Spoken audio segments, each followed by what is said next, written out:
La historia proclama a Napoleón como uno de los más grandes generales de los anales de la guerra. Su visión estratégica, su sincronización y su consumado dominio de cada una de las variables que influyen en el comportamiento de un vasto ejército lo han convertido en una figura legendaria a la altura de Alejandro Magno, César y Aníbal. Napoleón fue coronado emperador de Francia por su propia mano en una ceremonia de gran pompa y circunstancia el 2 de diciembre de 1804.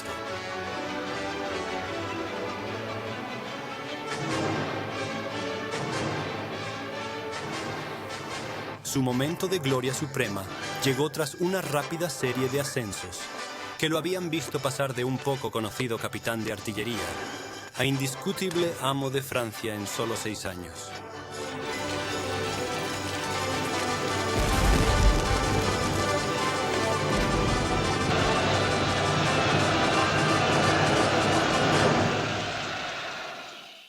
Napoleón tuvo un ascenso casi meteórico a la fama. Creo que podemos entenderlo mejor si imaginamos que la Revolución Francesa dio a los jóvenes oficiales del ejército francés lo que ahora llamaríamos una verdadera ventana de oportunidad. Napoleón era hábil y talentoso, pero más allá de eso tenía una gran ambición y un sentido de su propio destino. Napoleón aceptó que la guerra se convertiría en parte integrante de su vida y de la de su país. Sin interrupción, durante casi 20 años, desde el ascenso de Napoleón hasta su abdicación forzada, el terrible espectro de la guerra se cernió en algún lugar del continente. La Revolución Francesa le proporcionó su primer contacto con la acción e iba a influir profundamente en su visión de la vida. Entre los viejos monarcas y una joven república siempre debe existir un espíritu de hostilidad. En el estado actual de las cosas, cada tratado de paz no significa más que un breve armisticio. Pero creo que mi destino será luchar casi continuamente.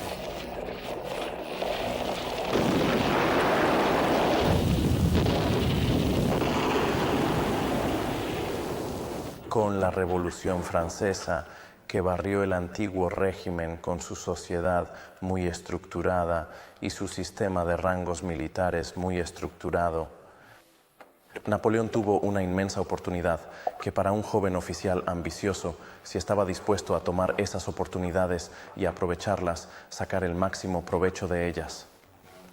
Un joven oficial podía ascender muy rápidamente. Este fue el comienzo de su ascenso a la fama. A lo largo de su larga carrera, el enemigo implacable de Napoleón fue, como siempre, Inglaterra. Una nación que Napoleón detestaba con pasión. Los ejércitos y armadas ingleses habían demostrado ser una espina constante en el costado de Napoleón, y sus derrotas más espectaculares fueron a manos de los británicos, una tendencia que comenzó con la nefasta campaña egipcia de Napoleón. Egipto se le presentó a Napoleón Bonaparte como una oportunidad romántica. Napoleón esperaba que tomando Egipto podría obstaculizar el control británico del Mediterráneo y posiblemente asestar un golpe mortal al Imperio Británico. Como resultó, sin embargo, aunque pudo hacerse con el poder en Egipto tras la batalla de las pirámides en julio de 1798, en la batalla de la bahía de Aboukir, en agosto de ese año, Nelson logró destruir la flota francesa y aprisionar al ejército francés en Egipto.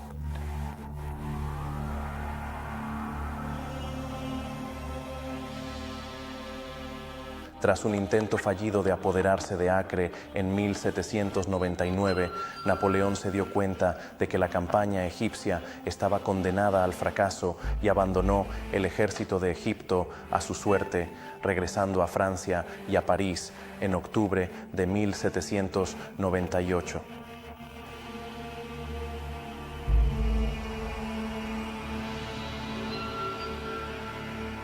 Los recuerdos de la desastrosa batalla naval del Nilo y Alejandría por tierra atormentaban a Napoleón. Su ira se encendió de nuevo cuando Gran Bretaña contribuyó a reunir una coalición internacional contra él. Esta nueva coalición, la tercera que se había creado, estaba formada por Austria, Rusia y Gran Bretaña, y se comprometía a destruir para siempre la influencia desestabilizadora que una joven nación revolucionaria como Francia se creía que tenía sobre el viejo orden. Las esperanzas de la tercera coalición se vieron reforzadas por la noticia de que Prusia, que había estado vacilando entre unirse activamente a la coalición y actuar como mediadora para la paz, ahora era más que probable que se uniera a las otras naciones en armas contra Napoleón.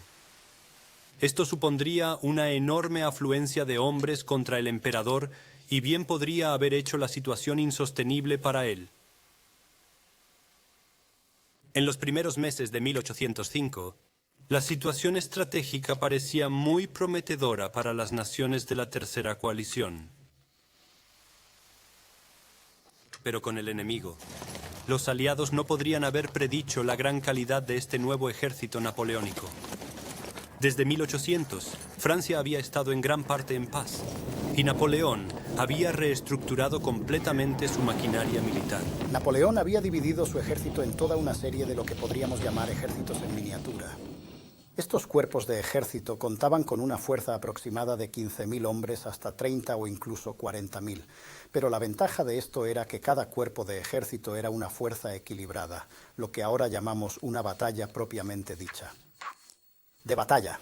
Tenía su propia caballería, su propia infantería, su propia artillería y sobre todo tenía su propio Estado Mayor, y un mariscal al mando de uno de estos cuerpos tenía realmente su propio ejército en miniatura bajo su mando. Lo que esto significaba, por supuesto, era que si se encontraba en problemas inesperados, incluso contra un ejército enemigo de varias veces su propio tamaño, era capaz, según los cálculos de Napoleón, de luchar hasta 24 horas por su cuenta, y siempre que fuera reforzado en 24 horas por cuerpos vecinos, no se hundiría absolutamente. Sufriría, pero no se hundiría. Otra ventaja del sistema de cuerpos era la flexibilidad y rapidez que otorgaba al personal francés. En lugar de que, como en un ejército del siglo XVIII, el jefe de Estado Mayor de Napoleón tuviera que redactar un conjunto separado de órdenes para cada regimiento del ejército, Napoleón podía simplemente dirigir a sus comandantes de cuerpo en su misión u objetivo. Esto hizo que el ejército francés fuera mucho más receptivo y flexible que los ejércitos a los que se enfrentó Napoleón.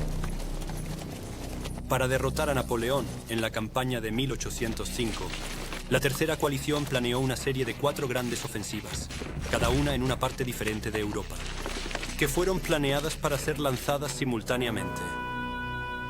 En el norte, una fuerza británica, ayudada por elementos suecos y rusos, atacaría al aliado de Napoleón, el Reino de Dinamarca. El general austriaco Mack, con 85.000 aliados rusos, tomaría Ulm y luego atacaría Estrasburgo. El archiduque Carlos, con 100.000 de las mejores tropas austriacas a su disposición, atacaría el norte de Italia y expulsaría a los franceses de Lombardía antes de pasar a invadir el sur de Francia. Entre las fuerzas de Mack que presionaban hacia Ulm y las del archiduque Carlos en Italia se encontraba el archiduque austriaco Juan, con otros 25.000 austriacos. Estaban listos para apoyar a los ejércitos en Alemania o Italia, dependiendo de cómo evolucionara la situación. El brazo final de este gran plan maestro era una fuerza combinada rusa y británica procedente de Malta, que atacaría hacia el norte a través de Italia para unirse al archiduque Carlos en la invasión del sur de Francia. Si el plan era brillante en su concepción, iba a resultar desastroso en su ejecución. Sin el conocimiento de los jefes de Estado Mayor austriacos, Los rusos estaban usando el antiguo calendario ruso, un calendario diferente al de sus aliados. A principios del siglo XIX todavía había dos sistemas de calendario en Europa, lo que iba a acarrear muchos problemas. Rusia, siendo un país bastante anticuado, todavía mantenía el antiguo sistema de fechas del calendario juliano, que era 12 días diferentes, sin embargo, del nuevo sistema de estilo adoptado por casi todo el resto de Europa, que fue llamado el sistema del calendario gregoriano. Es sorprendente que el Estado Mayor austriaco en Viena no se dieron cuenta de que existía esta diferencia en el sistema de calendario.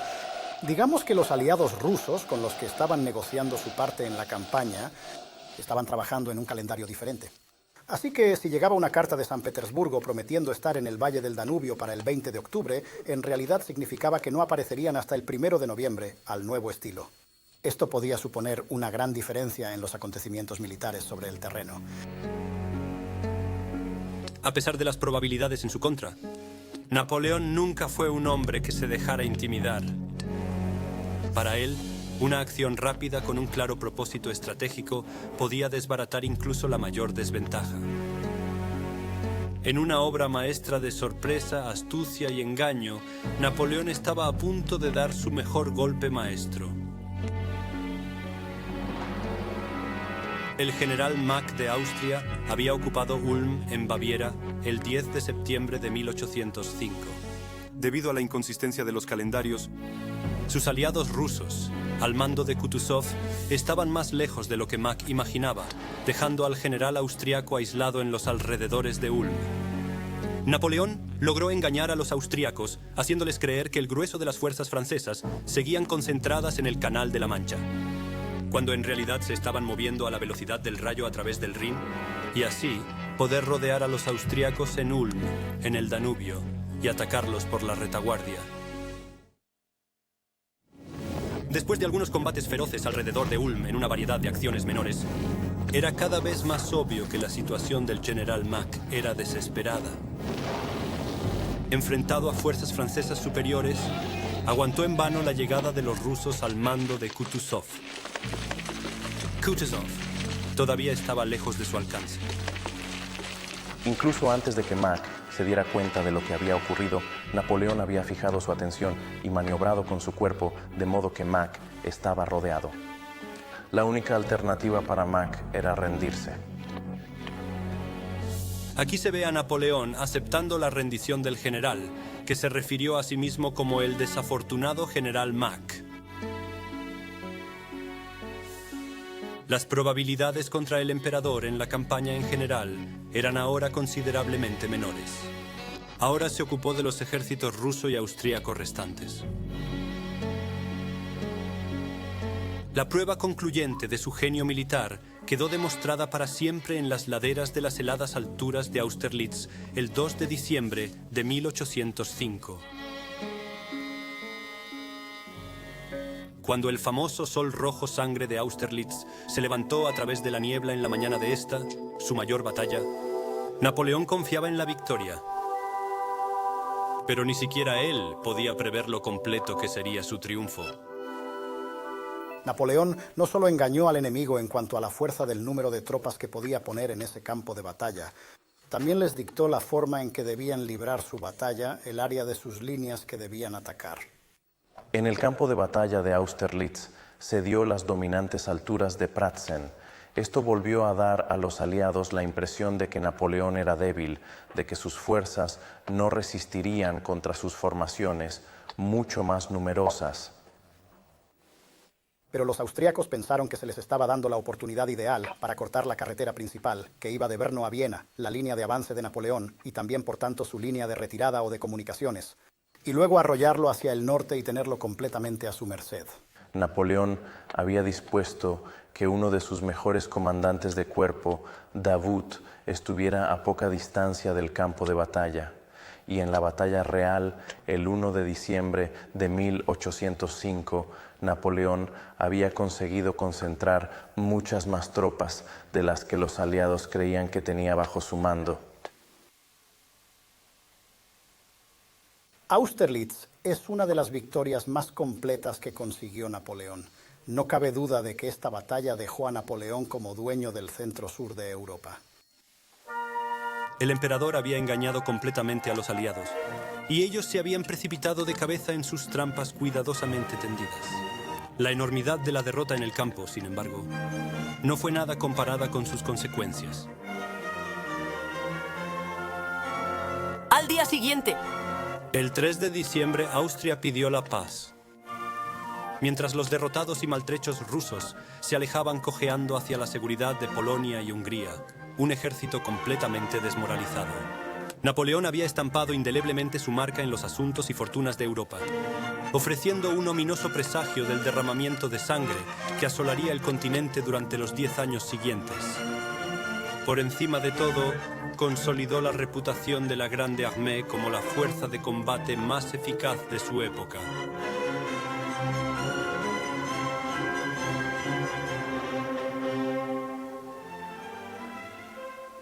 En muchos aspectos, Austerlitz representó el cenit de la fama de Napoleón.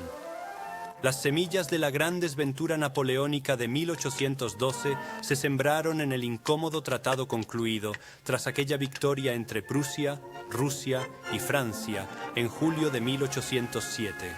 Se había alcanzado la paz tras 2 años de lucha entre Francia y los ejércitos combinados de Austria, Prusia y Rusia, durante los cuales Napoleón había obtenido algunas de sus victorias más famosas en una carrera de famosas victorias. Con la firma del tratado, el emperador fue finalmente capaz de coaccionar a los rusos a unirse a su sistema continental, junto con los igualmente reacios prusianos.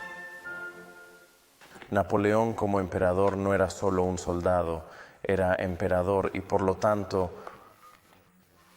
el principal representante del gobierno de Francia. Y del mismo modo que Napoleón empleó una enorme energía en sus campañas militares, también dedicó gran parte de su atención como emperador a la administración y dirección de Francia. El sistema continental fue diseñado para estimular el comercio dentro de Europa y llevar a cabo la guerra con Inglaterra por medios económicos. Inglaterra, como enemigo implacable de Napoleón, debía ser excluida de todo comercio dentro de la Europa continental. No es de extrañar que el zar ruso Alejandro I fuera un socio poco dispuesto en un sistema que pronto resultó ruinoso para muchos comerciantes influyentes y que lo arrastró a una guerra inesperada con Gran Bretaña, lo que condujo a una serie de importantes devaluaciones del rublo. La tensión no tardó en crecer entre ambos países y desembocó finalmente en una declaración de guerra. Las fuerzas francesas cruzaron el río Neman hacia Rusia en junio de 1812. La guerra, largamente esperada, por fin había comenzado. Ese año fue 1812. El escenario de lo que se convertiría en uno de los desastres militares más espectaculares de la historia de la guerra. La destrucción virtual de la máquina militar más grande que el mundo había visto hasta entonces.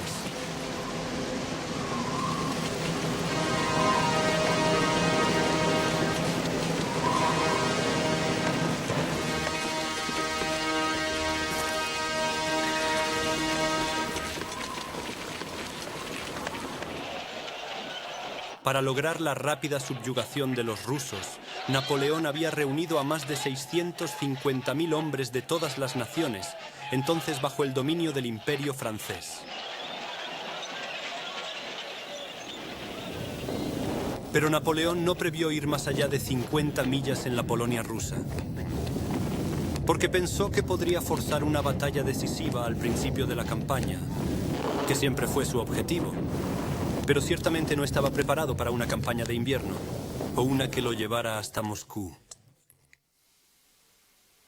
Los objetivos originales de Napoleón eran muy limitados en 1812. De hecho, cuando hizo su proclamación al ejército, dijo que estaban a punto de lanzar la segunda campaña polaca. Así que lo que Napoleón estaba realmente tratando de hacer no era invadir Rusia, y ciertamente no ir tan lejos como Moscú. Lo que pretendía hacer era atrapar a un gran número de soldados rusos, si era posible acabar con todos sus ejércitos en el oeste, eso y eliminar el poder militar de Rusia, de modo que pudiera establecer los términos de un tratado de paz que le permitiera erigirse de una vez por todas en líder de Europa y eliminar al zar Alejandro y al ejército ruso como amenaza para el futuro inmediato. En un despacho a Davout, Napoleón resumió su estrategia con las palabras: el objetivo de todos mis movimientos será concentrar 400.000 hombres en un solo punto.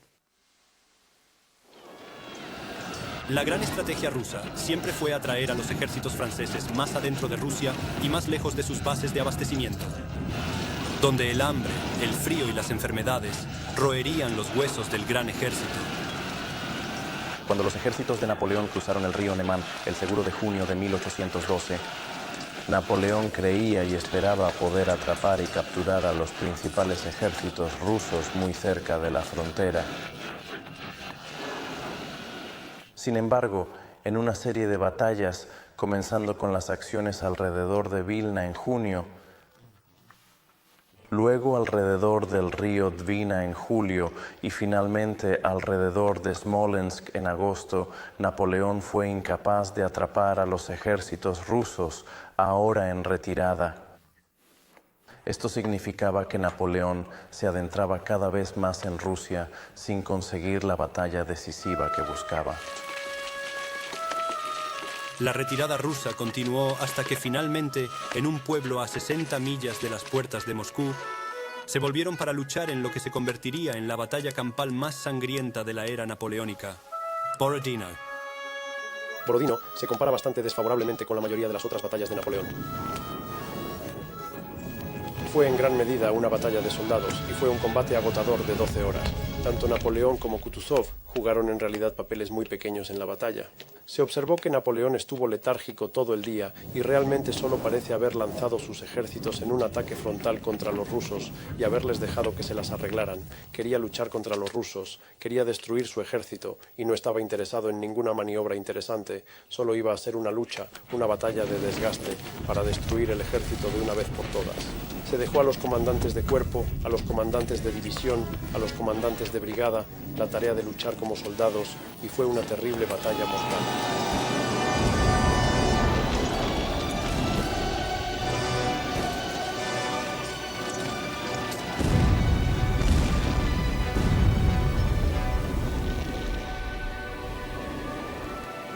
$75.000 bajas yacían en el campo y los franceses habían ganado apenas media milla de terreno. Sin embargo, el esfuerzo sobrehumano de resistencia y las terribles bajas que habían sufrido hicieron que los rusos comenzaran a retirarse al amparo de la oscuridad. El camino a Moscú estaba finalmente abierto. Si era la victoria en Borodino iba a ser un éxito pírrico. Irónicamente, Napoleón ahora se encontraba casi a regañadientes en posesión de la capital religiosa de su enemigo. Nunca había tenido la intención de marchar tan lejos de Francia. Su situación de abastecimiento era desesperada y esperaba y necesitaba que los rusos pidieran diariamente la paz que le permitiría regresar a Francia con honor antes de la llegada del invierno.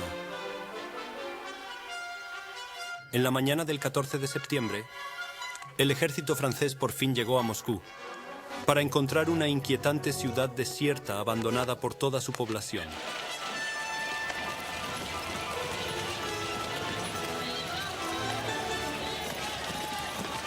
Cientos de criminales fueron liberados. Su tarea consistía en incendiar toda la ciudad frente a un enemigo decidido. Los incendiarios rusos hicieron su trabajo con gran minuciosidad y pronto la ciudad estaba en llamas. El ejército de Napoleón ocupó entonces una ciudad desierta y humeante. Y aunque Napoleón esperaba que el zar viniera a firmar la paz, esperó en Moscú en vano durante más de un mes.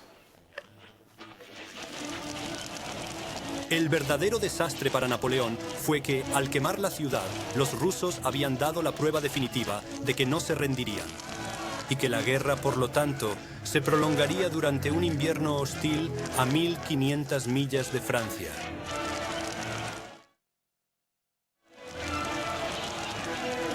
Cuando Napoleón se dio cuenta de esta terrible realidad, era demasiado obvio que su posición era insostenible. No podía esperar alimentar o reforzar sus mermadas filas. Y la única solución era regresar a casa. Para el 18 de octubre, cuando Napoleón decidió abandonar Moscú y comenzar su retirada, se le había negado la batalla decisiva que habría puesto fin a la campaña y el zar se negó obstinadamente a llegar a un acuerdo. Y fue en la retirada de Moscú cuando el ejército de Napoleón se desintegró, pasando de ser una fuerza cansada pero disciplinada a una chusma exhausta. Como suele suceder cuando la desgracia se suma a la desgracia, cuando llegó el invierno, fue anormalmente frío y temprano. A los fríos extremos se sumaron las interminables atenciones del ejército ruso y de los cosacos irregulares que hostigaban a las columnas y mataban a los rezagados franceses en sus incesantes ataques. En una ocasión, incluso el propio emperador fue amenazado. A medida que el ejército avanzaba lentamente hacia el este, las terribles condiciones de las carreteras rusas empezaron a hacer mella en los hombres y el transporte. Las señales ya eran ominosas. Día tras día, la marcha se prolongaba a través de un invierno cada vez más crudo, con los franceses en apuros bajo el ataque constante de los cosacos y el ejército ruso principal, nunca muy lejos, listo para atacar. A medida que la fuerza francesa en Rusia disminuía, fueron incapaces de aferrarse a los puentes a través del poderoso Beresina y los restos destrozados del ejército. Ahora una turba de empujones de la humanidad. Tuvieron que intentar cruzar sobre puentes de pontones construidos apresuradamente, bajo el fuego feroz de una fuerza rusa atacante. Sin embargo, lo que inicialmente había sido un cruce relativamente ordenado, pronto degeneró en una derrota cuando la llegada de nuevas fuerzas rusas sembró el pánico entre la masa de rezagados y fugitivos que esperaban cruzar el río con los restos del ejército. Como miles treparon para cruzar los puentes sobre los ríos helados. Muchos rezagados fueron empujados al río para morir instantáneamente en las heladas aguas. A medida que cundía el pánico, uno de los dos puentes se derrumbó y se produjo una escena de horror. Mientras los vivos pisoteaban a los muertos en las letales aguas y los hombres atrapados gritaban pidiendo clemencia mientras morían congelados.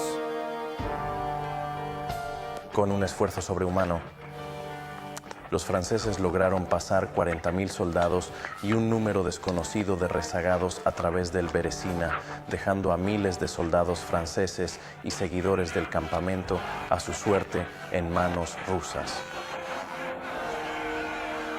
Mientras la turba de fugitivos se alejaba de las orillas del Beresina hacia Francia y la promesa de seguridad, ahora era finalmente obvio que como fuerza de combate, la Grande Armée había sido efectivamente aniquilada. En diciembre, aparentemente solo quedaban 13.000 soldados alrededor de los colores. El resto era una masa de moribundos rezagados que se extendían en un patético rastro de kilómetros detrás del ejército.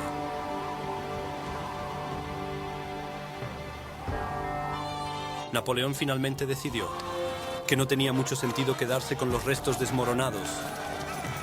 Ordenó quemar las águilas de los distintos cuerpos y se despidió de ellos el 6 de diciembre. Con un nombre falso huyó a París. Para él, la malhadada aventura rusa había terminado. De una fuerza total de 600.000 hombres, Napoleón regresó de Rusia con quizás solo 90.000. En muchos aspectos, la campaña rusa selló el destino de Napoleón, demostró los límites de su ambición y demostró al resto de Europa que Napoleón no solo podía ser derrotado, sino que su Grande Armée ya no era la fuerza formidable que había sido. Tras su desastrosa incursión en Rusia en 1812, La fortuna de Napoleón había decaído rápidamente hasta que, rodeado por ejércitos de Gran Bretaña, Austria, Rusia y Prusia, el emperador se vio finalmente obligado a abdicar incondicionalmente. En 1814, la derrota de Napoleón a manos de los aliados supuso el aparente fin del tirano, y las naciones europeas disfrutaron de un merecido paréntesis de paz y prosperidad. Pero duró poco. Permitido por sus enemigos para retener el título de emperador, se convirtió en príncipe de la pequeña isla mediterránea de Elba.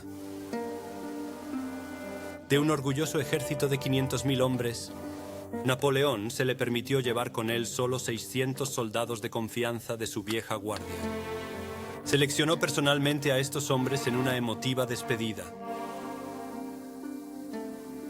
Después de elegir a los hombres que iban a ser su guardaespaldas, el emperador pidió que se presentara un águila de la vieja guardia.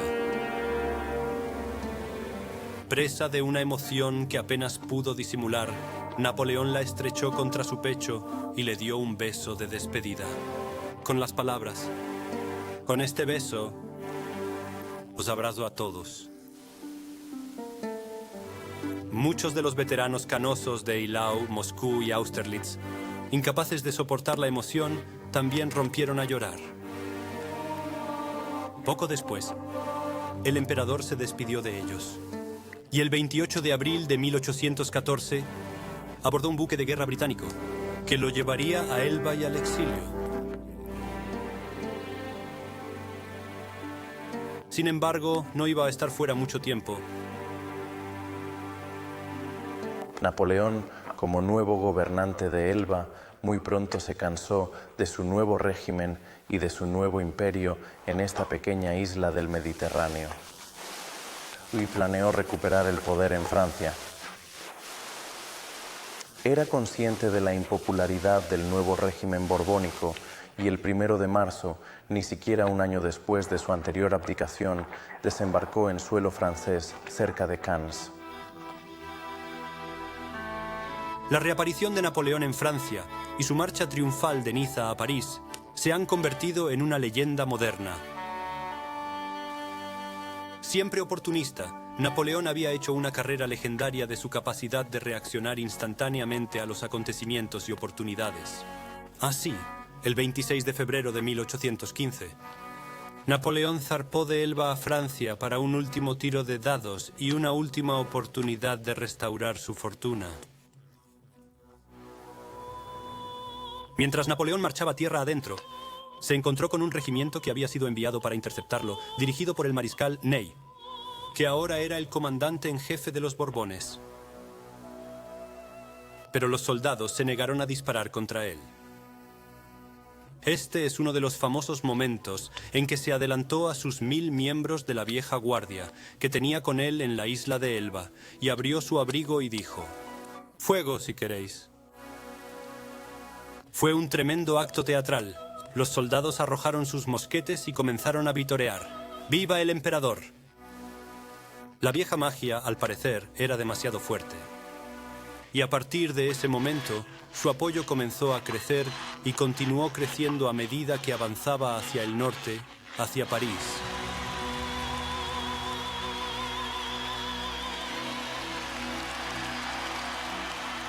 Pero si el apoyo a Napoleón había adquirido una nueva resistencia, la respuesta de sus enemigos fue igualmente decidida. En una inusual muestra de solidaridad, Gran Bretaña, Rusia, Prusia y Austria se pusieron rápidamente de acuerdo y firmaron un nuevo tratado contra Napoleón. Ningún país debía negociar independientemente con él. Napoleón no era de fiar. Sobre todo, no se le iba a dar tiempo para reconstruir su maquinaria militar. Debe ser aplastado por la fuerza lo antes posible.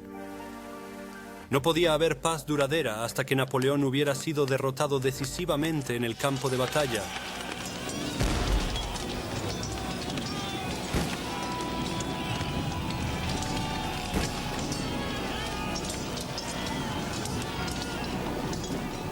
Aunque Napoleón ofreció la paz a todas las potencias de Europa, éstas no iban a dejarse engañar por estos tanteos de paz y esencialmente todas las principales potencias de Europa, declararon la guerra no a Francia, sino al propio Napoleón. Ellos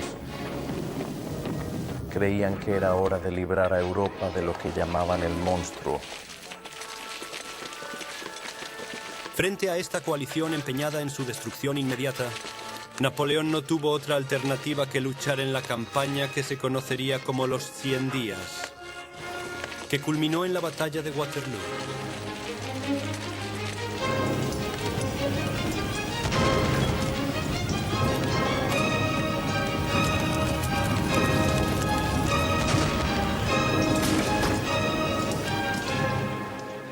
Wellington, con un ejército aliado de tropas británicas, holandesas y belgas, 110.000 hombres, debía atacar París desde Bruselas. Su flanco izquierdo sería protegido por el mariscal Blücher, con 110.000 prusianos que avanzarían sobre Namur desde Lieja. La estrategia de Napoleón para la campaña de los 100 días, como siempre se la denominó, era acertada desde el punto de vista estratégico. Al darse cuenta de la dificultad de librar una campaña defensiva en Francia una vez más, Napoleón decidió lanzar un ataque relámpago contra los dos ejércitos aliados en Bélgica, la coalición de Wellington de tropas británicas y holandés-belgas y el ejército prusiano de Blücher. Wellington era un general enormemente capaz, muy popular entre sus hombres. Sobre todo, no había sido derrotado por los franceses en los largos años de guerra en España. A los 46 años tenía la misma edad que Napoleón, pero no sufría ninguno de los efectos del declive físico que aquejaba al emperador. Aunque tenía fama de distante, sentía verdadera preocupación por sus hombres, que sabían que no desperdiciaría una sola vida por descuido. En ocasiones había derramado lágrimas de verdad por los informes de bajas.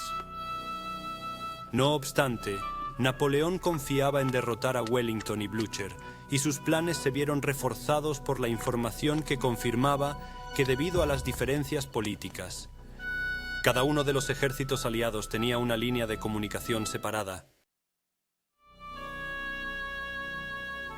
El ejército de Wellington se abastecía en Inglaterra a través de Ostende, mientras que los prusianos de Blücher lo hacían en Alemania. Al atacar la bisagra donde se unían los dos ejércitos, Napoleón esperaba que, al verse amenazados, sus oponentes se retirarían alejándose el uno del otro hacia sus suministros, lo que le facilitaría rodear a los ejércitos separados y derrotarlos en detalle uno tras otro en igualdad de condiciones.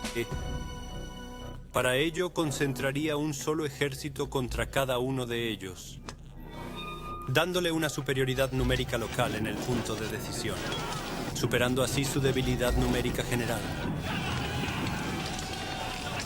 Esta necesidad vital de obligar a los aliados a retirarse unos lejos de otros iba a constituir el punto central de todos los acontecimientos de los días siguientes.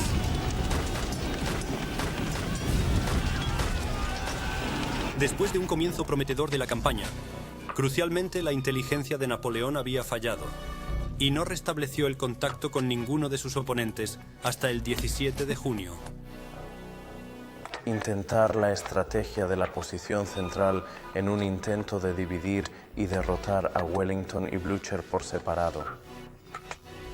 El 16 de junio, Napoleón libró las batallas dobles de Quatre-Bras y Ligny.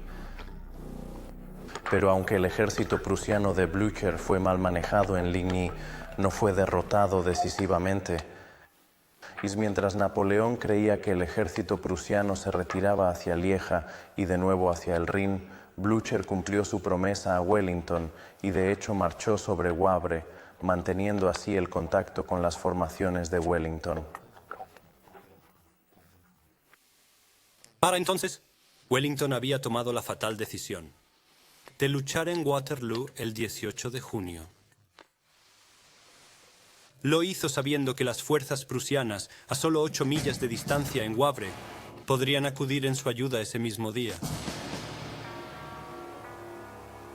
Napoleón, sin saber que los prusianos estaban tan cerca, confiaba en que continuaban en retirada perseguidos por Grouchy, que había asegurado confiadamente al emperador que mantendría al ejército prusiano en movimiento desde Wellington. En consecuencia, Napoleón tomó la decisión de cambiar el énfasis de su ataque hacia el ejército invicto de Wellington y supervisó personalmente la disposición de su ejército en la mañana del 18 de junio. Convencido de que todo lo que tenía que hacer era derrotar al ejército de Wellington y tendría tiempo para destruir a los prusianos que huían a su antojo. Así pues, la noche del 17 de junio, Wellington dispuso que sus tropas lucharan y murieran en la cresta del monte Saint-Jean, cerca del pueblo de Waterloo, a la espera de que el ejército de Blücher le reforzara. Solo con el ejército de Blücher podía Wellington esperar evitar la derrota. Mientras se desarrollaban las primeras fases de la lucha por Hougoumont, d'Erlon preparaba a su cuerpo para el ataque principal francés contra el centro británico. Noticias desalentadoras llegaron al emperador. Por primera vez, se enteró de que los prusianos no se estaban retirando hacia Alemania y que habían logrado eludir a Grouchy. Peor aún, estaban en camino y acudirían en ayuda de los británicos, atacando el expuesto flanco derecho francés. Napoleón, por lo tanto, se vio obligado a retirar una gran parte de sus reservas para proteger su flanco antes de que la batalla hubiera comenzado realmente. Y entonces tendría que luchar con un ojo sobre el hombro.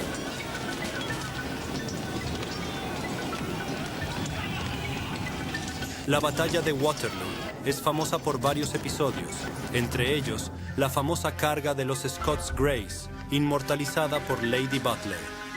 Igualmente famosa es la repulsa de las cargas masivas de la caballería francesa por parte de las resueltas escuadras británicas, que fue el momento decisivo de la batalla.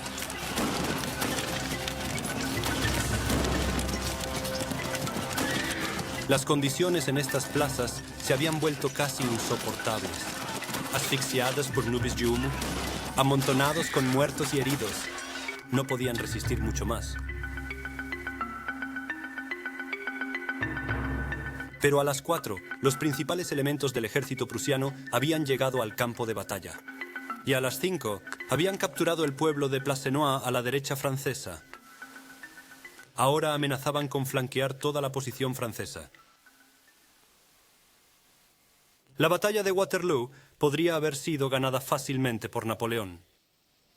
El mariscal Ney por fin había logrado organizar una serie de ataques concertados, utilizando caballería, artillería e infantería. Y juntos, estaban causando enormes pérdidas en el centro británico, que, desgastado durante un día de tenaz resistencia, por fin empezaba a mostrar signos de flaqueza.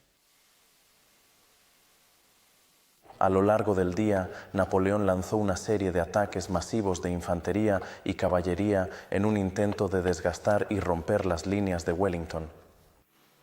Napoleón, en la mañana de Waterloo, había declarado que la batalla sería un picnic, que Wellington era un mal general y que los ingleses eran malas tropas. De hecho, había subestimado tanto a Wellington como la naturaleza y el temperamento de su ejército de coalición. En esta coyuntura desesperada, Ney suplicó a Napoleón tropas frescas. Sabía que un último y supremo esfuerzo le daría la victoria. Aún receloso de la volátil situación en torno a Placenois, Napoleón se retrasó media hora. Haciendo pleno uso de este misericordioso respiro, Wellington fue capaz de apuntalar su presionado centro. No fue hasta las 7 de la tarde cuando Napoleón cedió y los batallones de la Guardia Imperial avanzaron. La vieja guardia, el más viejo de los viejos, permaneció en la plaza como punto de reunión, mientras que el segundo y tercer batallón de los regimientos de la Guardia, la llamada Guardia Media, asaltaron las posiciones británicas. Fueron recibidos por una resuelta resistencia de la Brigada Británica de Guardias, que lanzaron tal lluvia de fuego que ocurrió lo impensable. La Guardia Imperial, nunca antes derrotada, se detuvo y comenzó a ceder terreno.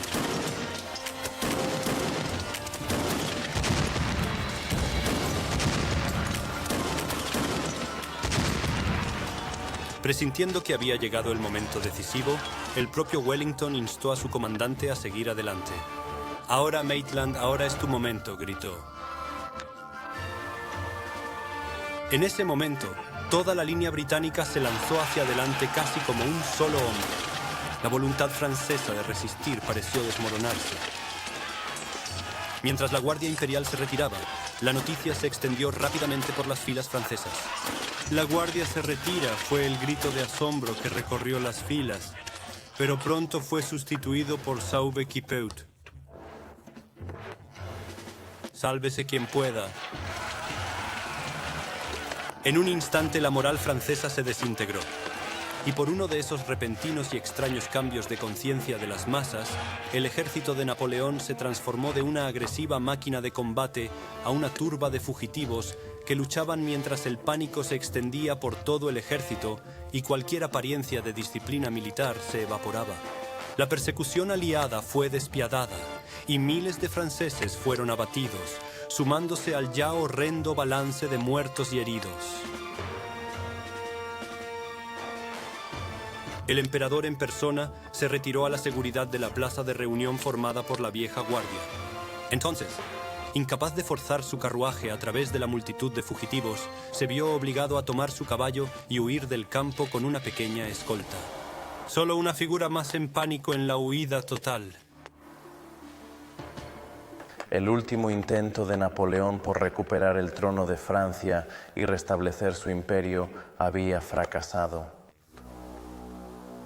Dejó tras de sí 47.000 muertos y heridos de ambos bandos.